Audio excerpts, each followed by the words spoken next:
Hola, bienvenidos a Quiero ser como Letizia. Hoy vamos a viajar en el tiempo. Cerrad los ojos e imaginad la década de los 90. En Italia, el calcio era el centro del universo. Si encendías la televisión, veías a las famosas 7 hermanas, a las 7 sorelle. Juventus, Milan, Inter, Lazio, Roma, Fiorentina y un equipo de una ciudad pequeña famosa por su queso y su jamón, que de repente empezó a ganar a todos. Hablamos del Parma, un club que en 1999 fue capaz de poner sobre el césped, juntos a Buffon, Cannavaro, Thuram, Verón y Hernán Crespo. Un equipo que parecía sacado de un videojuego. Pero esta no es solo una historia de goles y títulos, es un relato de ópera, de un ascenso meteórico impulsado por el dinero de los lácteos, de un fraude financiero masivo que lo llevó a ser vendido por un solo euro, y de una resurrección heroica desde las catacumbas, desde las cenizas del fútbol amateur italiano. Preparaos porque hoy vamos a contar la historia del Parma, el club que desapareció cuando estaba en lo más alto.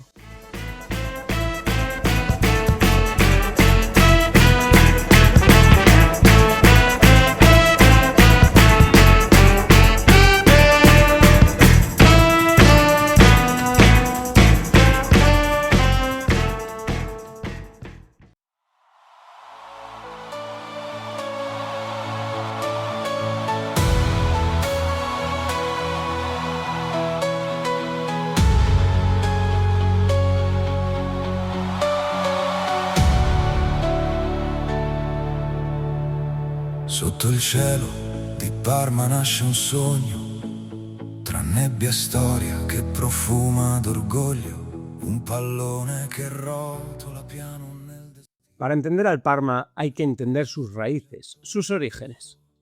No nació por una ambición puramente deportiva, sino como un homenaje cultural. Veréis, el 27 de julio de 1913 se fundó el Verdi Football Club. Sí, lo bautizaron así para celebrar el centenario del nacimiento del gran compositor Giuseppe Verdi, el hijo más ilustre de la provincia. Por eso, su identidad siempre ha estado muy ligada a la elegancia de la región de la Emilia-Romagna. A los pocos meses cambiaron el nombre a Parma Football Club y adoptaron su camiseta más icónica, blanca con una gran cruz negra en el pecho, lo que les valió el apodo de I Crociati, los cruzados. Durante sus primeros 77 años de existencia, el Parma fue un equipo mediocre, jugando principalmente en las divisiones inferiores del fútbol italiano. Pasó por múltiples relegaciones, cambios de nombre, liquidaciones y renacimientos. Fue liquidado judicialmente en 1968, siendo resucitado cuando la Associazione Calcio Parmense adoptó su licencia deportiva el 1 de enero de 1970. Durante los años 70 y 80, el club se movía sin pena ni gloria entre la Serie B y la Serie C, siendo prácticamente invisible en el mapa futbolístico nacional. Durante décadas, el Parma fue lo que se conoce como un equipo ascensor.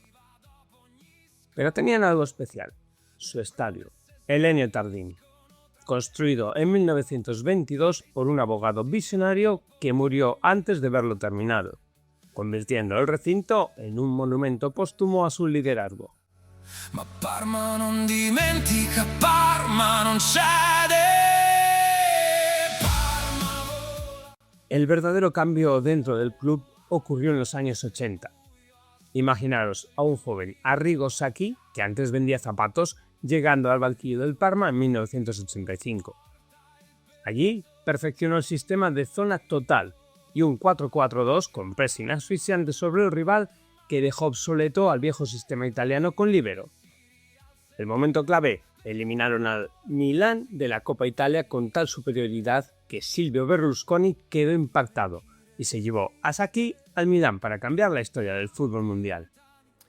Pero el arquitecto y el artífice del ascenso a la Serie A y del posterior éxito fue Nevio Scala, un técnico relativamente desconocido que acababa de llevar al modesto Reggina de Calabria casi a la Serie A. Scala llegó al banquillo de Ennio Tardini en 1989 e implementó un 5-3-2 asimétrico con carrileros que atacaban como extremos, los llamados tutta fascia.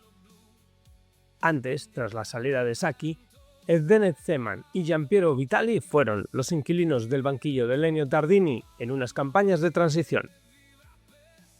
La filosofía de juego de Nevio Scala en aquel Parma, en el cual estuvo en entrenador entre 1989 y 1996, se caracterizó por un enfoque totalmente innovador para la época en Italia, combinando la disciplina defensiva tradicional con un estilo ofensivo rápido y tácticamente flexible.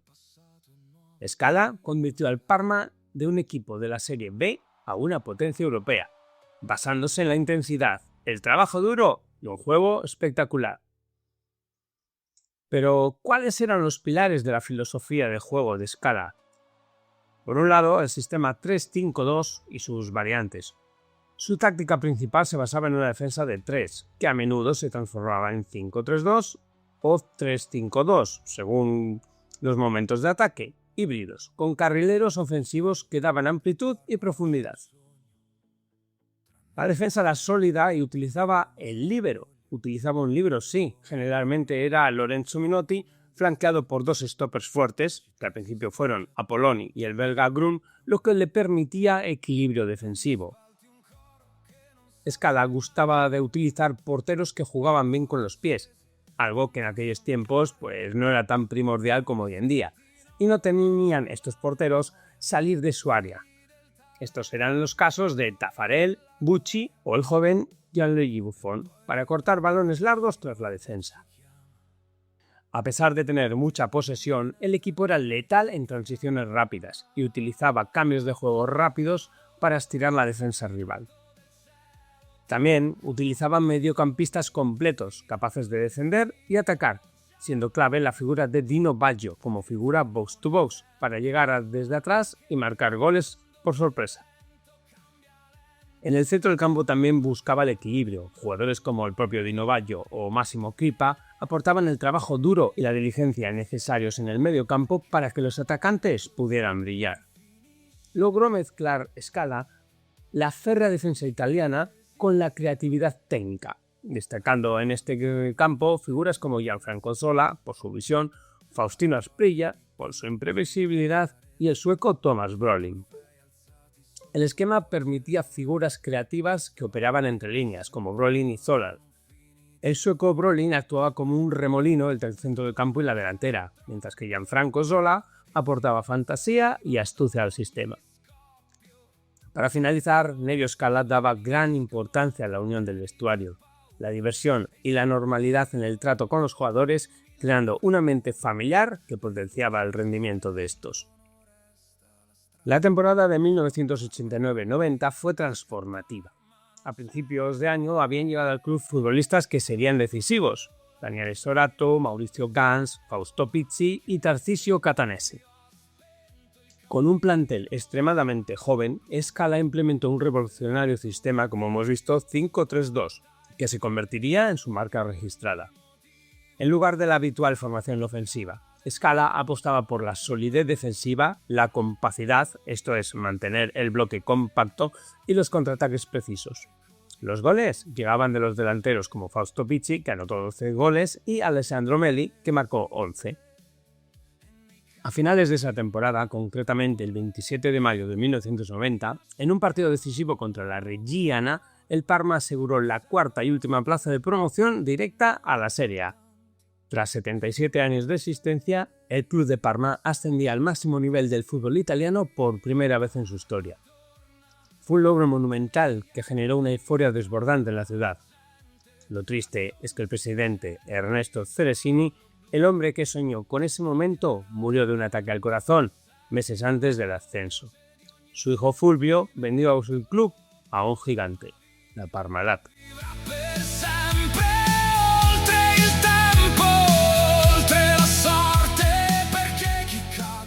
En 1990, Callisto Tanzi, fundador y presidente de Parmalat, la corporación láctea que había crecido hasta convertirse en un gigante multinacional, adquirió el Parma después de la muerte de Ceresìn.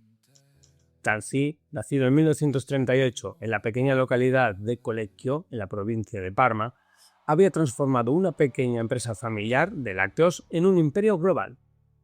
En el apogeo de sus operaciones, a principios de los años 2000, Parmalat tenía más de 30 fábricas en 30 países distintos, empleaba a 36.000 personas y generaba ventas anuales de 7,6 mil millones de euros. Tanzi comprendía el poder del marketing deportivo. Ya en los años 70 había patrocinado al equipo de esquí alpino italiano en el Campeonato Mundial. Luego patrocinó equipos de Fórmula 1, voleibol de élite y obviamente el fútbol. El mismísimo Real Madrid fue el primer club en lucir el nombre de la Parmalat en el pecho. Lo hizo entre 1985 y 1989. Después llegarían el propio Parma, el Palmeiras, Boca Juniors, Peñarol, Audax Italiano y los venezolanos del Deportivo Italchacao. Pero para Tanzi el Parma no era simplemente un club de fútbol, era el vehículo perfecto para construir una marca global. Parmalat no era solo una empresa parmesana que patrocinaba un equipo, era el equipo parmesano que llevaba la marca Parmalat al mundo entero. Con los recursos financieros ilimitados de Tanzi, el Parma se transformó de un club de segunda división en un ambicioso proyecto sin parangón. Tanzi no solo invertía dinero, transformaba la ciudad de Parma con restauraciones de teatros históricos y basílicas del siglo XI. El Parma fue parte de una estrategia de filantropía que lo hacía parecer, en palabras de una fuente de la época, como el modelo del empresario italiano, trabajador, exitoso, modesto, piadoso y sobre todo, generoso. Con los millones fluyendo, el Parma dejó de ser una sorpresa para ser una amenaza. En su debut en Serie A terminaron sextos y vencieron al Napoli de Maradona. La temporada 91-92 culminó con el primer título importante del club, la Copa Italia.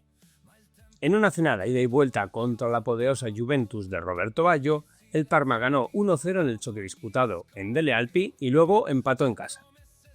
El Parma ganó aquella copa de forma sorprendente, pero aquel primer trofeo anunciaba que algo especial estaba sucediendo en la Emilia-Romagna.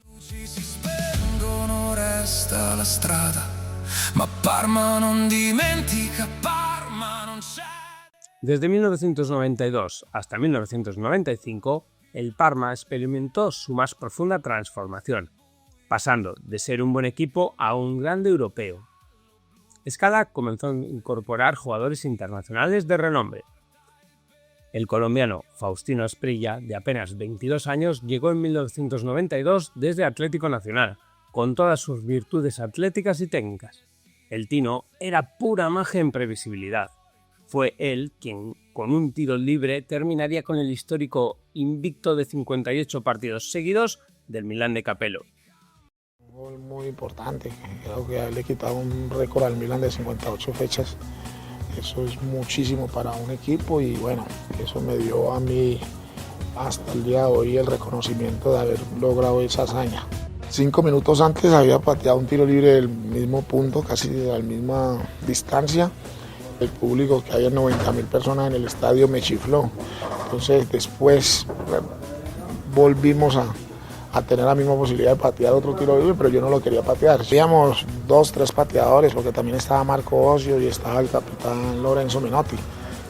En ese momento ellos vieron la posibilidad de que el ángulo era perfecto para que yo pateara.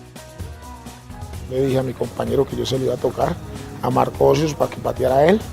En ese momento él me dijo, no, patea tú, que vos toda la semana pateaste muy bien, te entrenaste bien, así que bueno, me concentré, miré el arquero, miré la barrera, le pegué fuerte por encima de la barrera, se clavó en un ángulo y con ese gol bastó para ganarle 1-0 al Milan y quitarle 58 fechas de invicto. Yo recuerdo que bueno, di la voltereta y celebré con todos mis compañeros en el banco del Parma. Después del partido lo que traté fue cambiar la camiseta para tener un recuerdo, la cambié con Paolo Maldini Terminó el partido, nos trepamos en el bus del Parma y nos fuimos para la casa. Pero fuera del campo era igual de salvaje. Sus historias de indisciplina y su vida alegre son leyenda en Parma. La vida de Faustino Sbriglia fuera del campo fue tan llamativa y caótica como su talento dentro de él.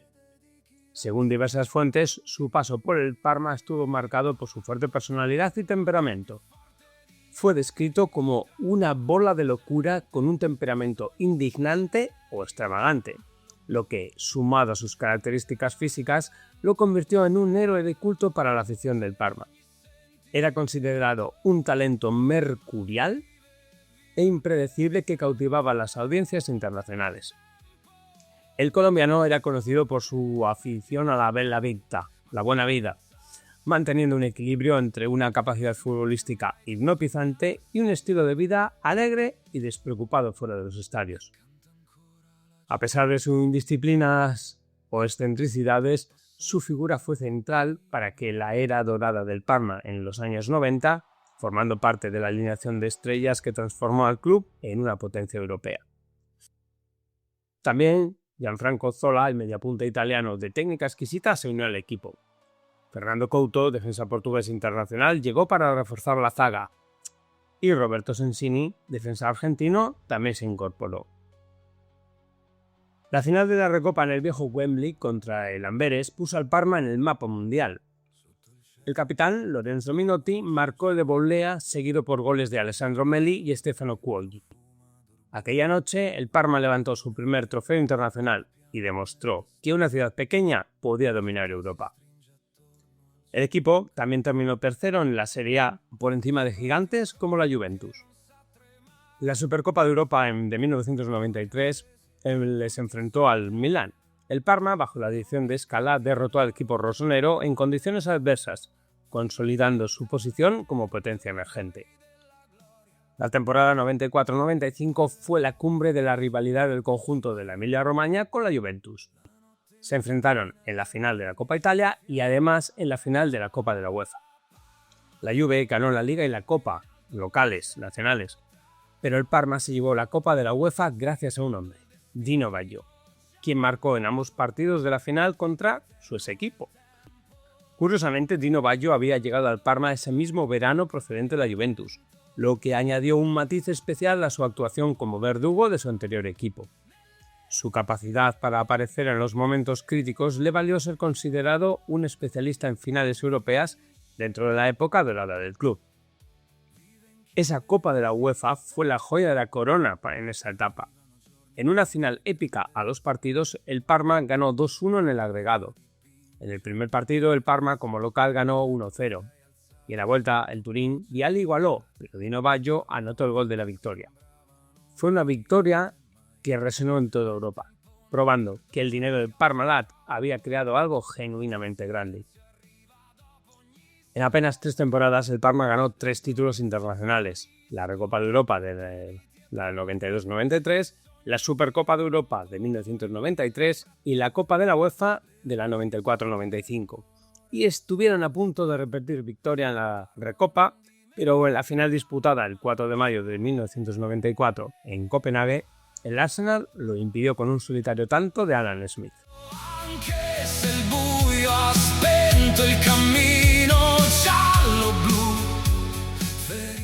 En 1996 la paciencia de Tansi se agotó. Después de un 6º lugar en la Serie A, en aquel 1996, decidió despedir a Scala para traer al entonces poco conocido Carlo Ancelotti, quien llegaba al club tras una temporada exitosa con la Fiorentina. Era una decisión arriesgada, pero que cambiaría nuevamente y para bien la historia del club.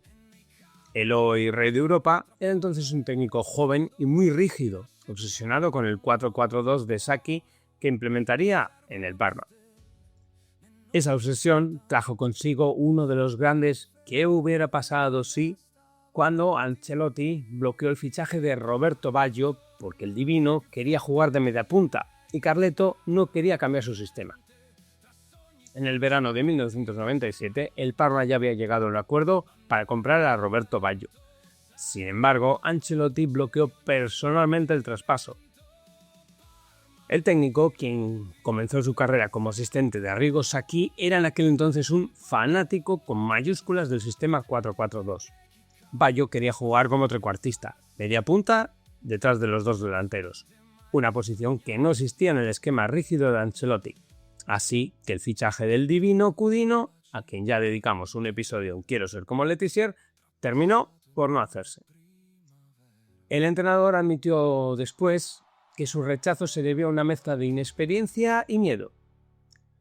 Tenía un 4-4-2 que funcionaba con Hernán Crespo y Enrico Chiesa, y no quería cambiarlo, explicó. Además, confesó que en ese momento tenía miedo de no saber explicar a sus jugadores un sistema distinto al 4-4-2, que tan bien conocían. Al ser rechazado, Roberto Baggio terminó fichando por el Bolonia. Esa misma rigidez táctica también provocó que Gianfranco Zola fuera desplazado a la banda izquierda, y lo que acabaría precipitando su salida al Chelsea porque tampoco encajaba en el esquema de dos delanteros puros de Ancelotti. Carleto ha calificado esta decisión como un error de juventud debido a su falta de amplitud de conocimiento en aquel entonces. Años después, cuando Carleto llegó a la Juventus y se encontró con Zinedine Zidane, comprendió que debía adaptar sus tácticas a las características de sus mejores jugadores en lugar de forzar a los jugadores a entrar en un sistema predeterminado. Este aprendizaje fue fundamental para su éxito posterior, permitiéndole ganar títulos en las 5 grandes ligas europeas mediante la constante reinvención de sus tácticas para acomodar el talento a su disposición. El error de Carlo Ancelotti con Roberto Baggio en 1997 es considerado uno de los momentos más definitorios de su carrera, marcando su transición de un técnico tácticamente rígido a uno de los más adaptables de la historia.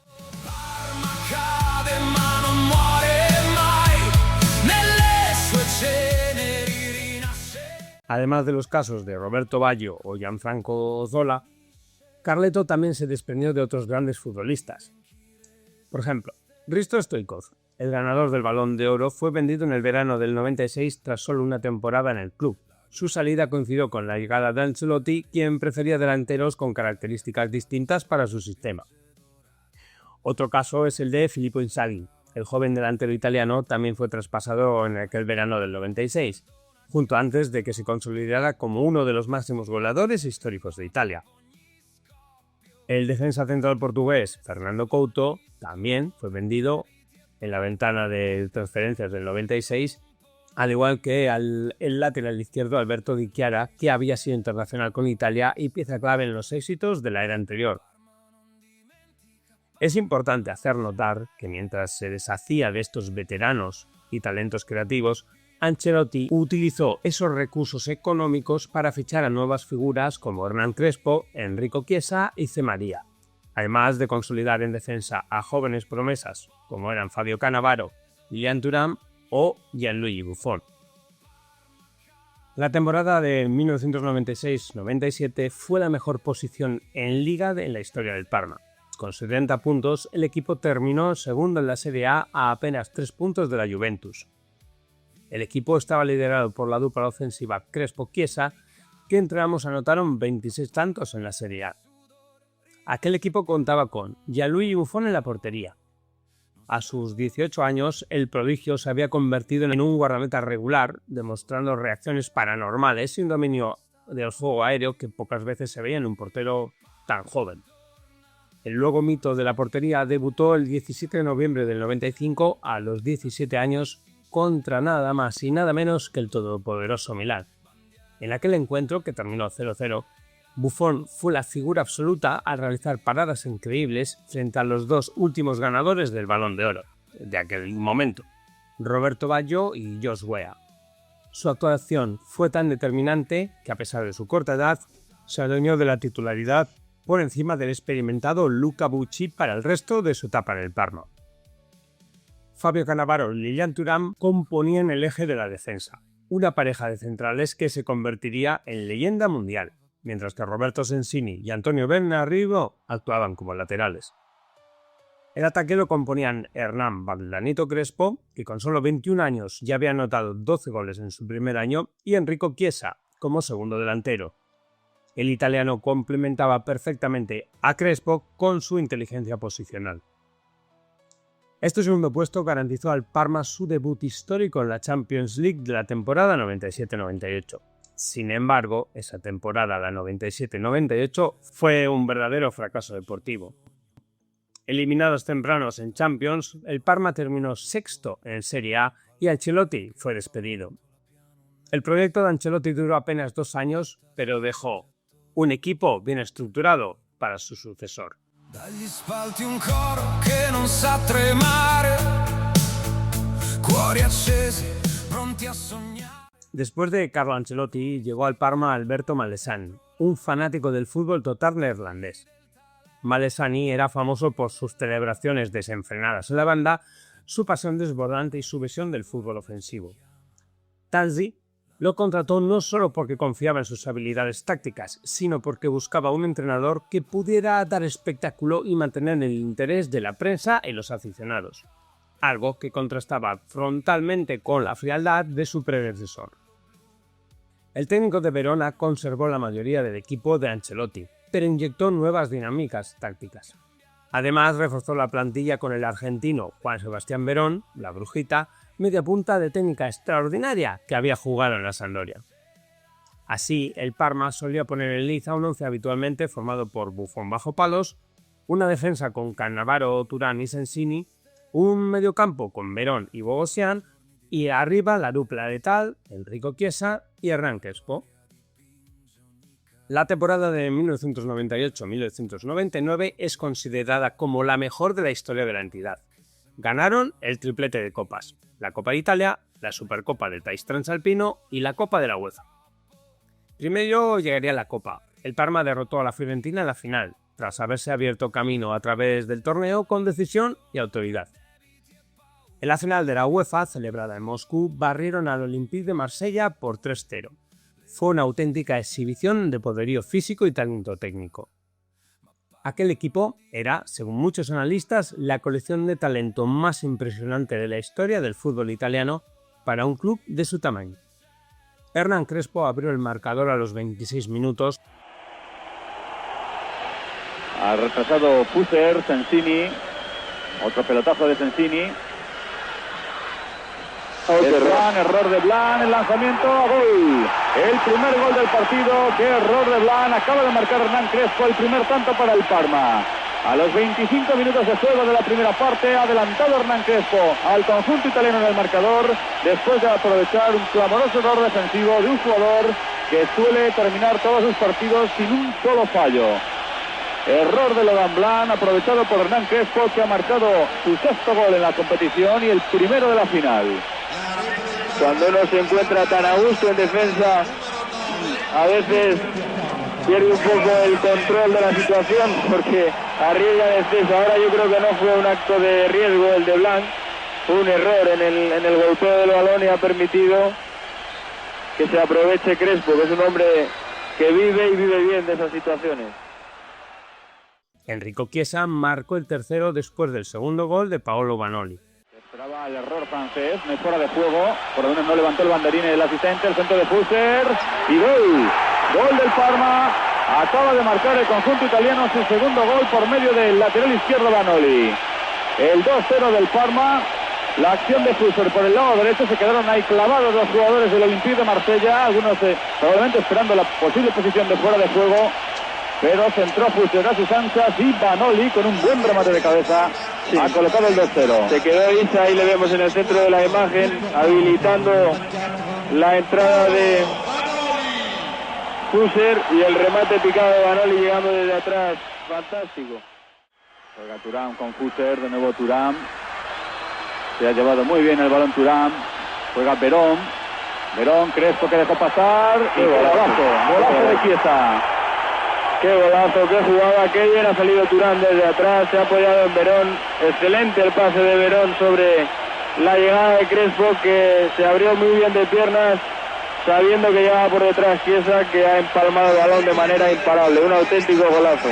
Sensacional, el gol de Chiesa, 10 minutos de la segunda parte y ya gana el Parma 3-0, vemos cómo deja pasar Hernán Crespo y Chiesa, inapelable el remate, imposible que ahí pueda hacer nada por Ató, 3-0. En una bonita jugada del conjunto italiano resuelta con ese trayazo por Enrico Chiesa. fue la noche más gloriosa de la historia moderna del Parma. El club acababa de ganar su segunda Copa de la UEFA en tan solo 5 años. Hernán Crespo en particular tuvo una temporada extraordinaria, anotando 28 goles en todas las competiciones. El argentino, que llegó con 21 años a Parma, se había transformado en el delantero más letal de Italia. En su primer año anotó 12 goles, en el segundo 12 más, pero en aquella temporada explotó con 28 goles en 45 partidos. En total, en sus 4 temporadas en Parma, Crespo marcó 80 goles en 116 partidos, un promedio de 0,69 goles por encuentro. Centralmente ancora per Valemi, in avanti il Parma, ci prova, apertura per Crespo limite dell'area di rigore, si ferma purtroppo dal vertice sinistro, entra in area, supera l'avversario, Crespo il tiro,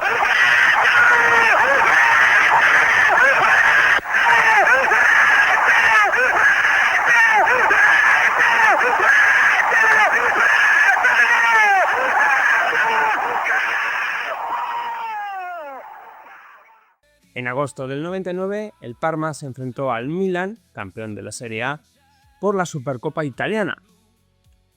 Ganó la Supercopa, completando un palmarés extraordinario en menos de 12 meses.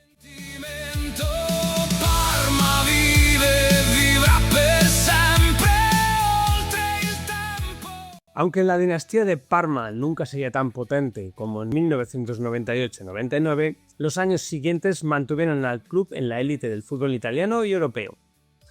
En la 99-2000, Crespo volvió a ser el máximo goleador con 22 goles en la Serie A. El Parma jugaba al máximo nivel. Temporada 2000-2001. Fue un año de transición. Crespo partió hacia el Lazio a cambio de 2 mediocampistas de esa ciudad. Marco Di Baggio se convirtió en el máximo goleador con 15 goles en la Liga y el Parma terminó cuarto en Serie A y llegó a la final de la Copa Italia, pero esta vez perdió ante la Fiorentina. La temporada de 2001-2002 vio al Parma ganar su tercera Copa Italia, la segunda bajo la dirección de Alberto Malesani, derrotando nuevamente a la Juventus en la final. En esta ocasión, en 2 partidos que terminaron 2-2 en el cómputo global. El Parma ganó en la regla del gol de visitante gracias a un gol del japonés Hidetoshi Nakata en el segundo partido. En total, bajo la dirección de Malesani en Parma, el club ganó 2 Copas de Italia, una Copa de la UEFA y una Supercopa de Italia. Aunque puede parecer lo contrario, el éxito del Parma no se basó únicamente en los millones de la Parmalat, sino en la maduración de jóvenes talentos locales que formaron la columna vertebral defensiva del equipo. Gianluigi Buffon es el producto más ilustre de la cantera parmesana.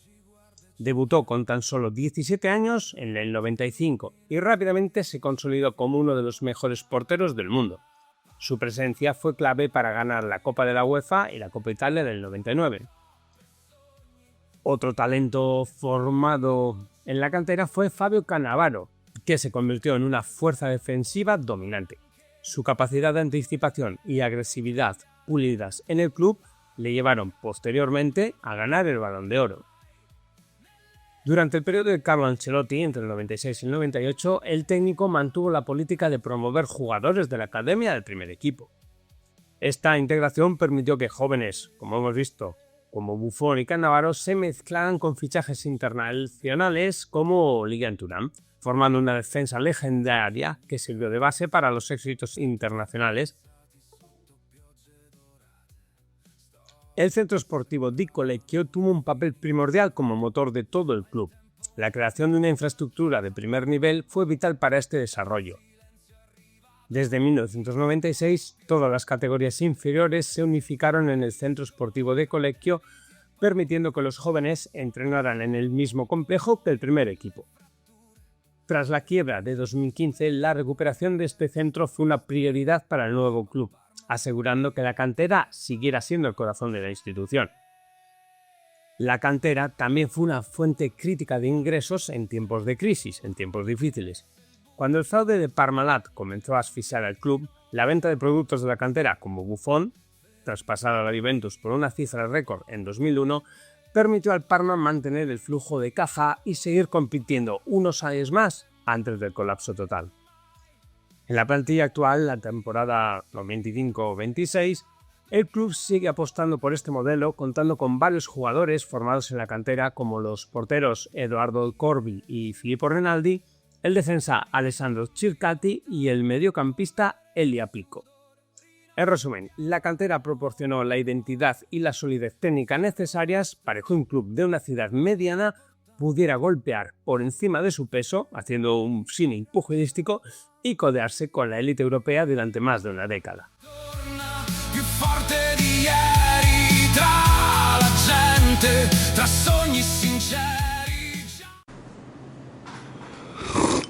Tío, me acabo de gastar 1,99 euros en este café, que está malísimo.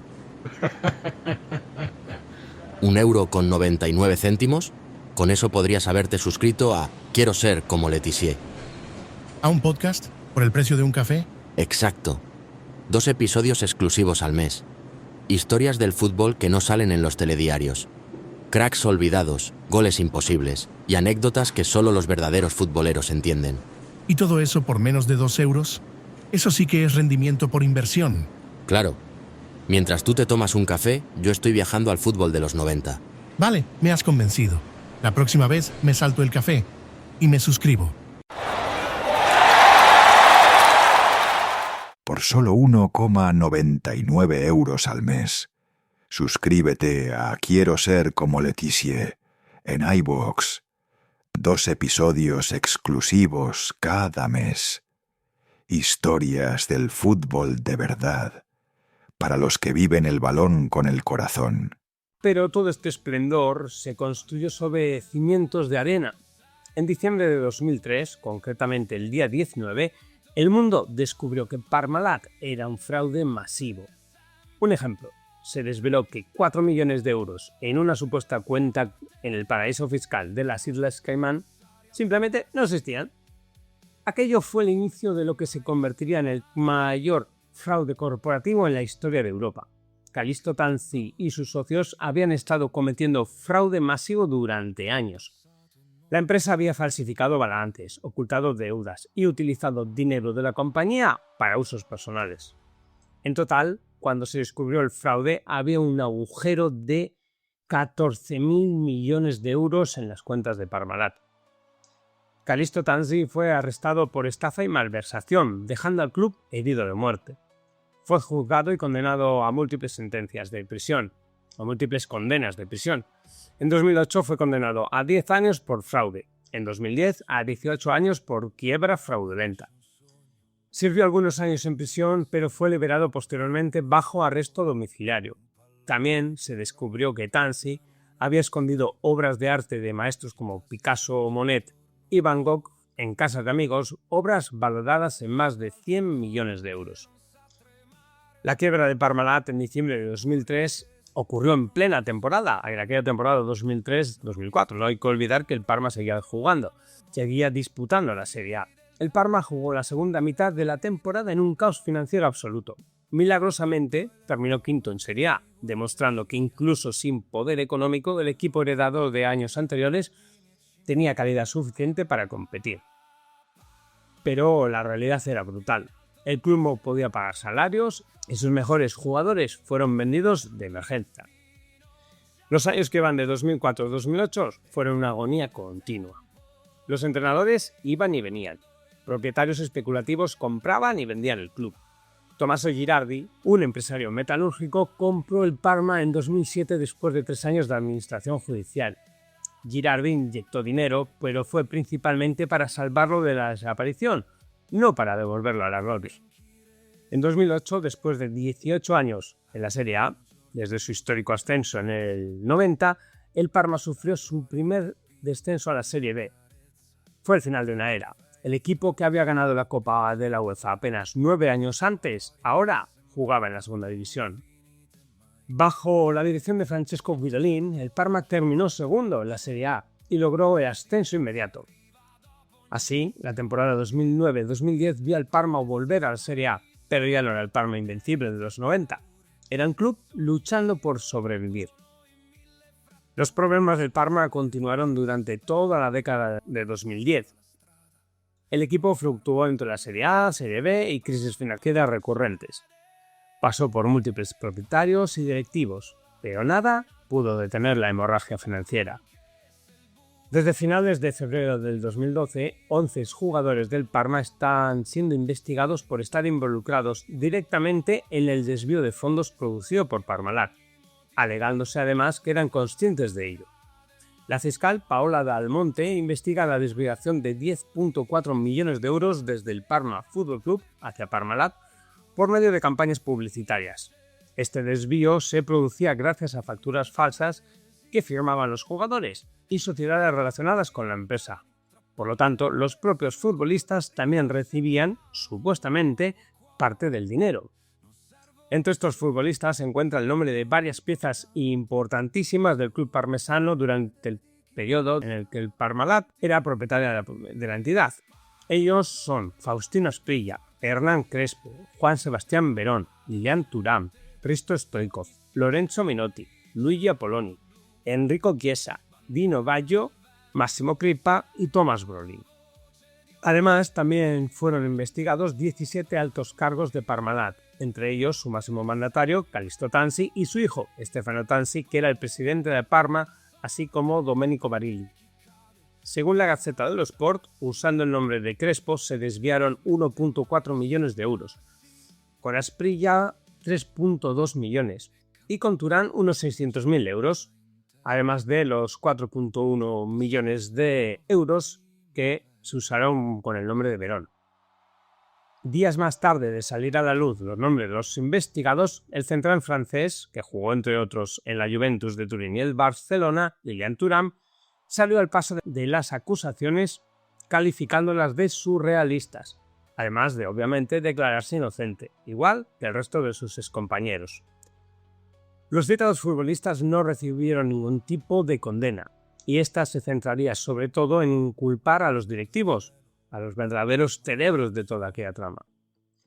En la temporada 2014-2015, la situación se hizo insostenible.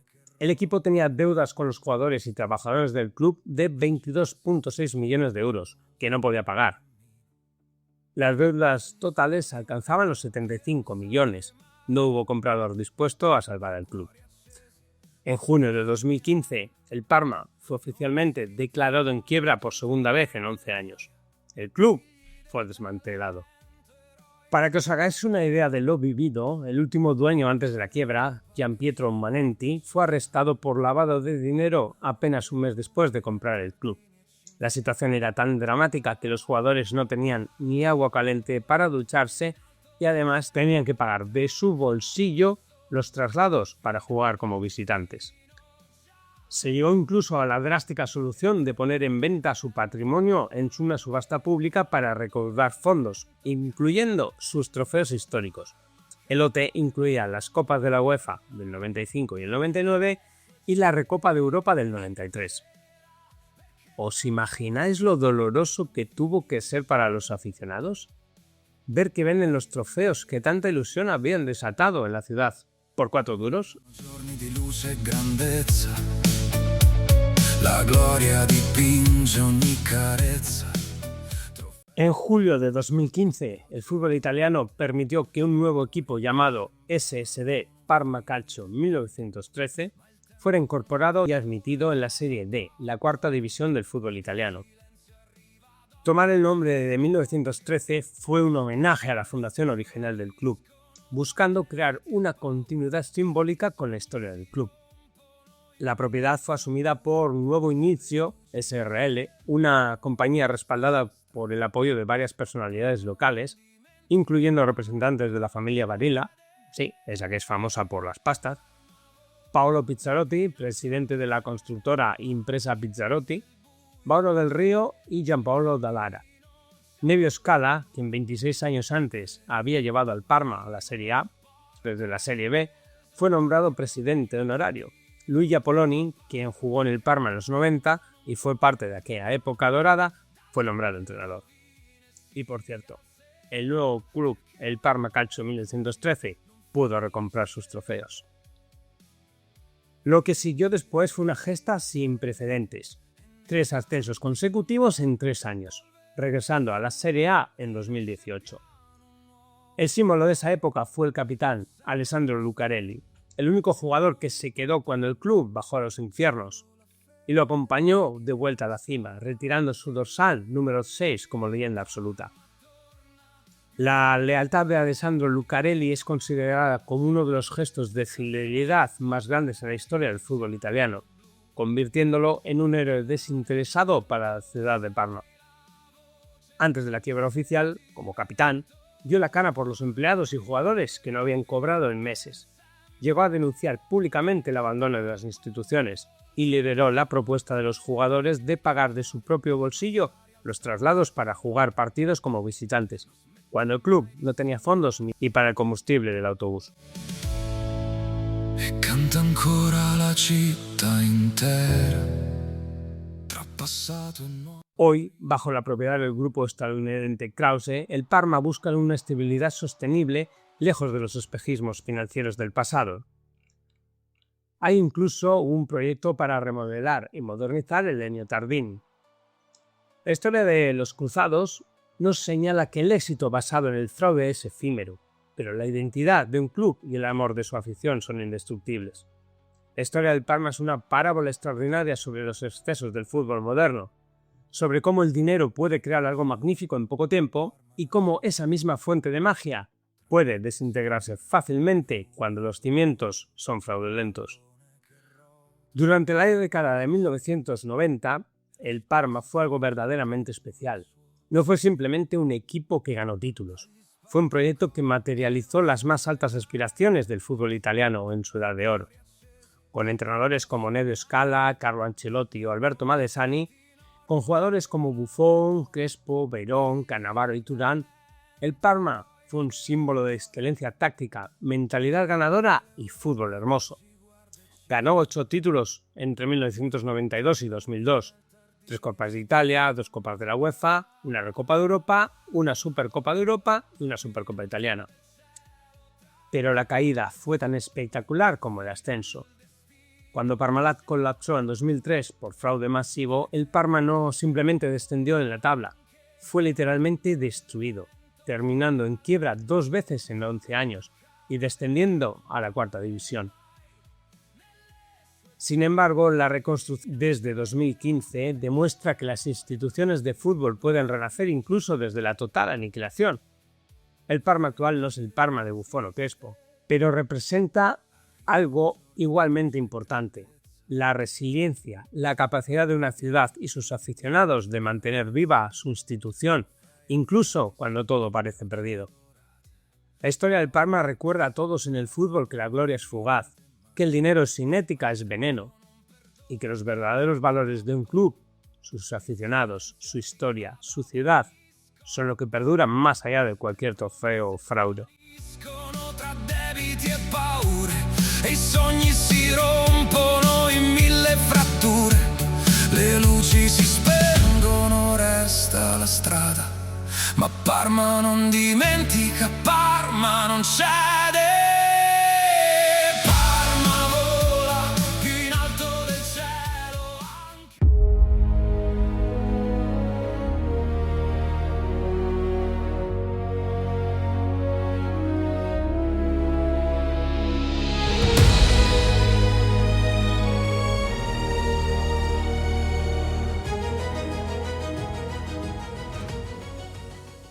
Ravan Majer, Luan Kokanu, Didier Drogba, Roger Milla o Samuel Eto'o tienen en común 2 cosas importantes.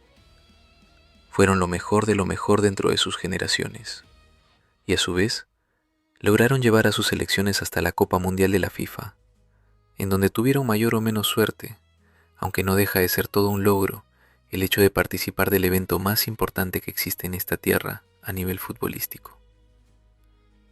Y es que no todos los grandes del continente africano pueden decir que tienen ese punto tildado en su currículum. Uno de los jugadores más importantes, si no el que más, dependiendo de quién lo haya visto y disfrutado, ha tenido la mala suerte de nacer en una nación que justamente nunca se destacó por su potencia futbolística. Pero, incluso así, hubo una vez en la que casi logra obrar el milagro. George, Taulón, Mané, Opong, Ousmane Weah nació un 1 de octubre de 1966 en Monrovia, la capital de Liberia. Paradójicamente, a la selección de aquella nación la llaman estrella solitaria. Y eso fue lo que Weah tuvo que vivir a lo largo de sus 75 partidos, distribuidos entre 1986 y su curioso retiro en el 2018, cuando ya había sido elegido como presidente del país. George, que jugó en clubes tan importantes como Mónaco, PSG, Milan, Chelsea, Manchester City o Marsella, y que llegó a ser Balón de Oro en 1995, pudo haberse desligado de su responsabilidad con sus compatriotas, ya que, mientras su carrera iba en ascenso, la de Liberia no terminaba de despegar. Los africanos debutaron en una eliminatoria mundialista recién en el camino rumbo a España 1982, aunque se fueron sin conseguir triunfos, al igual que 4 años después. Para Italia 1990, Weah ya era parte del equipo, y allí sí se vio la mejoría, finalizando la segunda fase como segundos de su zona, a solo 2 puntos de Egipto, que fue una de las 2 escuadras que logró la plaza para el torneo, junto con la recordada Camerún de Mila. El paso del delantero no puede decirse que haya sido justamente malo, ya que el máximo goleador histórico, 18, incluso fue parte vital en las 2 clasificaciones para la Copa Africana, 1996 y 2002, donde no lo hicieron para nada mal pese a quedarse afuera en primera ronda en ambas oportunidades. Sin embargo, él quería algo más. Mientras las ligas, copas y condecoraciones caían de a montones, su sueño mundialista parecía hacerse cada vez más y más lejano. Y es que, además de no contar con acompañantes de lujo, como si pasaba con las potentes Camerún o Nigeria, por ejemplo, su propia federación apenas se ofrendaba un poco de dinero para todo lo que tenían que gastar. Así que se llegó al proceso rumbo a Corea y Japón 2002. Tras eliminar a Chad 1-0 en el global, el equipo quedaría incluido en el duro Grupo B junto con Sierra Leona, Ghana, Sudán y Nigeria. Allí, solo el último en quedar en pie sería el que tendría el pleno derecho a participar en el primer torneo a disputarse en tierras asiáticas. El proceso empezó mal, con Liberia perdiendo ante Sudán como visitante. Sin embargo, un 2-1 ante las Superáguilas en el National Complex de Monrovia, con 2 tantos de Uré, hicieron crecer la moral de la selección hasta niveles insospechados. Aunque también tuvo que ver todo lo bueno que el 14 hacía de manera silenciosa. Y es que George, a esas alturas, era virtualmente el líder hasta de una federación que estaba sumida en el caos. Él pagaba todo: viajes, viáticos, les daba obsequios a sus compañeros y hasta incluso intercedía ante sus rivales para que jugaran ante ellos en la propia Liberia, que estaba en plena guerra civil. Tras la victoria ante los nigerianos llegaron otros 3 triunfos, ante Ghana, Sierra Leona y una más que merecida revancha ante los sudaneses, con quienes hasta allí compartían sorprendentemente el liderazgo de la zona. El 5 de mayo de 2001, los liberianos tuvieron que viajar hasta Port Harcourt para medirse ante una Nigeria que llegaba mal.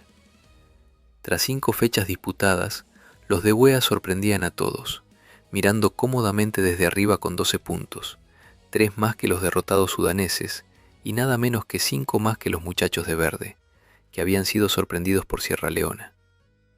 De ganar ese día, tendrían virtualmente el pase en su mano, y es por ello que toda la nación decidió dejarle hacer lo que estaba realizando para alentar desde la distancia a los suyos. Ya no importaban ni el hambre, ni la corrupción, ni las balas. Aquella eliminatoria había devuelto un poco de felicidad a un pueblo triste, y la querían explotar al máximo. Pero la generación dorada nigeriana no pensó de la misma forma, y terminó ganando 2-0 un partido clave para seguir con vida. Había una chance más, y esta era en casa. Las estrellas solitarias recibían a Ghana, que apenas había cosechado 5 puntos y ya se había despedido hace rato del sueño mundialista. Recién debutarían en el torneo en el 2006, mientras que Sudán y Nigeria se medirían hombro con hombro, jugándose sus últimos cartuchos. Pero el destino, cruel, volvió a jugar con el corazón de los liberianos. Los nigerianos arrasaron como visitantes por 4-0, mientras que ellos terminaron perdiendo 2-1. En la última fecha que les quedaba antes de terminar la liguilla, los liberianos, con un tanto de su amado líder, derrotaron 1-0 como visitante a Sierra Leona, alcanzando los 15 puntos, 2 más que una Nigeria que recibiría a Ghana en la última fecha. Pero aquellas águilas, subcampeonas continentales, habían vuelto a ser supers tras su flojo inicio, y vencieron a su rival por 3-0, clasificando para su tercer mundial de forma consecutiva. George Weah, en el ocaso de su carrera, lo había dado absolutamente todo: dinero, fe, cuerpo y alma. Pero nada de eso pudo ser suficiente para romper con la racha adversa. Habían ganado más partidos en esas eliminatorias, 6, que en las 4 fases anteriores. Habían llegado con rodaje continental, tenían la moral por las nubes. Pero a veces, el destino es caprichoso, cruel, incluso un poco sádico, robándoles la ilusión a todos y más a su líder, el mejor jugador de su historia y posiblemente el mayor talento que le haya regalado África al mundo. Aunque sus compatriotas terminaron por reconocer su sacrificio y amor al elegirlo como presidente de la nación en el 2018. Curiosidades del destino. Ese mismo año debutaría en la selección estadounidense su hijo Timothy, nacido en Brooklyn, quien pudo cumplir el sueño familiar al no solo ir a un mundial, Qatar 2022, sino también al anotar un gol ante Gales. De tal palo, tal astilla.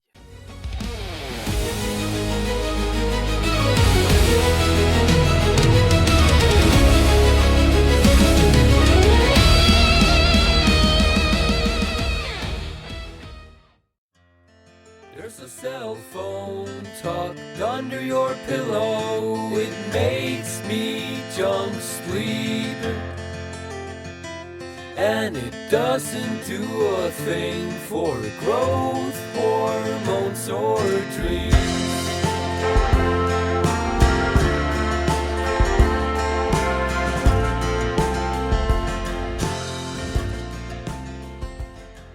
Despedimos este Quiero ser como Letizier al son del Weapons de Dark Rocks. Espero que a pesar de mi voz en este episodio os haya calado la historia del auge y caída del Parma, un equipo que enamoró por su fútbol, pero se demostró que era un gigante con los pies de barro. Déjame tus impresiones, tus sugerencias o comentarios en iVoox o en tu plataforma de podcast favorita, en mi Twitter /Arteche, en Facebook, en Instagram o en el grupo de WhatsApp del podcast, que también lo tienes en la descripción del episodio. En esta nueva entrega del Espíritu de Olimpia, Juan Pablo Gatti narra la historia de cómo uno de los mayores talentos del fútbol africano estuvo a punto de clasificar a su selección para un mundial por primera vez en la historia. Y antes de cerrar, de verdad, gracias. Gracias por cada escucha, por cada mensaje, por cada comentario. Este proyecto no tendría sentido sin vosotros al otro lado. Además, hoy podemos decirlo con orgullo. Ya somos más de 1000 suscriptores. Un número que hace no tanto parecía lejano y que hemos alcanzado juntos, paso a paso, episodio a episodio. Así que esto no es una meta, es solo un comienzo. Vamos a por mucho más. ¡Feliz fútbol! Y hasta el próximo capítulo.